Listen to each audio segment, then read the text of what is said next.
Welcome to AORUS HQ, where we talk about the latest and greatest in hardware, esports, and gaming. I'm your host, Gideon. Back in Taipei now with Scott and Mike. Long time no see, fellas. How's it going? Long time no see. So tell us, dude, how was your first PAX? You could say it was a wonderland of gaming. You know, if you want to play indie games, you want to play AAA titles, it's just a great place to be in. Yeah. Like this was your first ever of any gaming convention. So, like the passion of the fans, the people that go, it's just something I haven't seen before. And the people working there, the enforcers, it was also just nice to be around for 4 days. There was one guy we kept running into.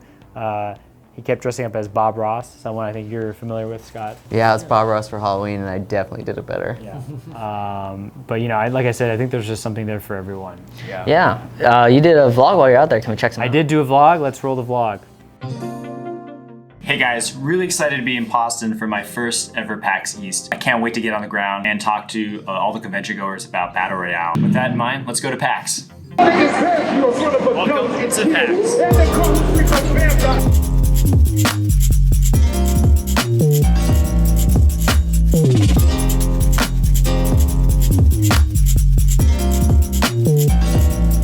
So that was just a clip of the vlog. If you want to watch the full thing, click on the link below. What'd you guys think? I was getting some strong Casey Neistat vibes there, I think. Casey, who? It was really cool to see all the PUBG fans really support PUBG and how they go to these conventions and really push their competitive scene, their esports. Where you might look at, like, say, Fortnite and Apex, they might kind of be casting a wire net trying to catch some of those casual players, where PUBG really is focusing on, we want to get our competitive scene out there. We want to be known as the competitive Battle Royale game. People went out of their way to talk about Apex and PUBG, but no one really talked about Fortnite. Really? Yeah. Yeah, average age is probably a little low for PAX. Like if they wanted to go to PAX, they'd have to go with their mom or something. Yeah. And you know, especially at the AORUS booth, you know, we had the CQB mode as our main competition event, and you know, there was a sea of people lining up to play that, either because they really love PUBG or because they're really into, you know, the AORUS swag. So it was really a great opportunity to get those opinions. And I think my biggest insight was that when it, you know, first of all, Battle Royale is definitely here to stay, was the general vibe I got. Seemed clear. The main thing after that was like, what do you want as a gamer? Something easy to pick up? You're gonna play Apex. Do you want the strategy and competition? You're gonna go for PUBG. I think that's why people like CQB, because it mixes the best of those. Like it just, you know, speeds up the gameplay, discourages camping, which is, you know, Scott being a big camper. So you probably wouldn't like it very much, Scott, would you? Yeah. So what were you guys watching while the PAX? The most exciting thing, man, the Mythic Invitational Magic. It's what I've been waiting to talk about. Do you even play Magic? Yeah, I've been cracking PAX since Invasion Block, so it was really great to see how Magic was able to ascend into mainstream esports with a big event at PAX, you know. They had viewership and the support from other personalities like Brian Kibler and Day9. Could you like go into detail and explain why debuting at PAX was such a big deal for Magic?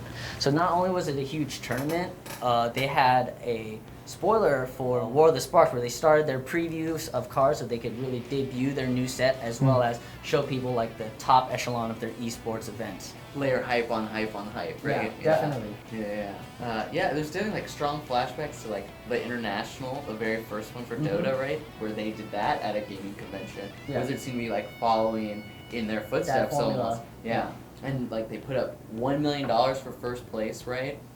And they paid off. They got 3 times the viewership of any other Magic tournament. And they even had streamers from other games participating, not just Magic pros. Right, because like that, how are you going to do that for like a paper Magic tournament? Yeah. Are you going to hand like a Maz like a deck of cards, right? Yeah, here you go, Hearthstone player. Like you figure it out. I don't play card games at all, but you couldn't ignore the Magic kind of setup.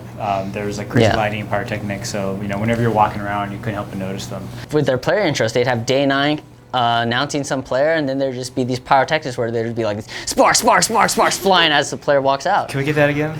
Sparks, sparks, sparks, sparks, sparks. Obviously, there's a big Magic and card community. There's a whole tabletop section in the back, which I didn't even check out. And ultimately, I think that's one of the cool things about PAX, is that there really is something there for everyone. Definitely. I mean, we've only been like talking about like stuff that happened on the show floor. Like PAX is also known for panels. Like, what panels did you see when you were there? Went to a lot of panels, and I thought what was really interesting was that whether or not the panel itself was, labeled as something about streamers, a lot of it ended up becoming about that. There's just a horde of people like trying to break in, and then there's also like, how do I become a professional streamer? How do I make this my main gig? How to be professional, get endorsements? So it's interesting to have both those kinds of discussions being thrown around. Right. I think it was really funny. Like on both sides, it was like, how do you use email and how do you use Skype? Like people were only comfortable using kind of Discord, and these other things seemed almost alien to them. I guess a lot of these like streamers have never had to work a corporate job, so they never had to write a like professional email. They could just DM someone.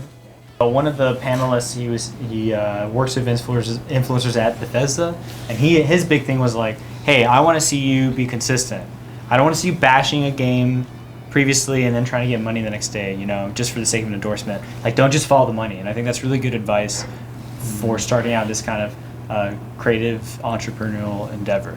Yeah, it's funny just that streaming is like that talked about. Like, I feel like we've been talking about streaming for a while, but I guess it's just like getting that much bigger than before, right? Yeah. It's definitely snowballing. I mean, like, I don't know how it was at previous PAXs, but like, it's definitely not weird to be a streamer. It's a real fun way to make a living, you might even say. Becoming more legitimate. Exactly. And, it wasn't, obviously there's Twitch, but, I went to another panel that was held by YouTube Gaming. They were throwing out swag. So clearly there's lots of competition and there's lots of opportunities for people to get onto some sort of platform. Right, like YouTube Gaming isn't like quite even close to where Twitch is, but just being in the space, throwing more money around, like now there's actually enough money to go around to support a huge amount of streamers, not just like 10. Yeah, everyone can get a slice of the pie now. Yeah, speaking of like, did you talk to any streamers like one-on-one? Yeah, so I talked to one of our AORUS streamers, Big Cheese. Shut up, Bill! Yeah, so he's in our vlog as well. He's the one who gave the really good interview about Battle Royale.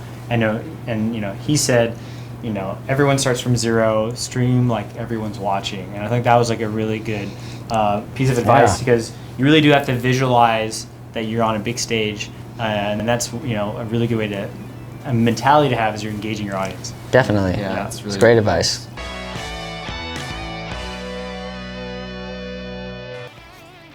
If you want a high quality stream, AORUS HQ recommends the Intel i9 9900K. And of course, a powerful CPU like that needs a very powerful motherboard, so you'll definitely need the AORUS Z390 Pro. You can use the 2080 Extreme or upgrade to the Ti if you need more performance. And of course, we recommend 16 gigabytes of AORUS RAM to ensure your streaming needs are met.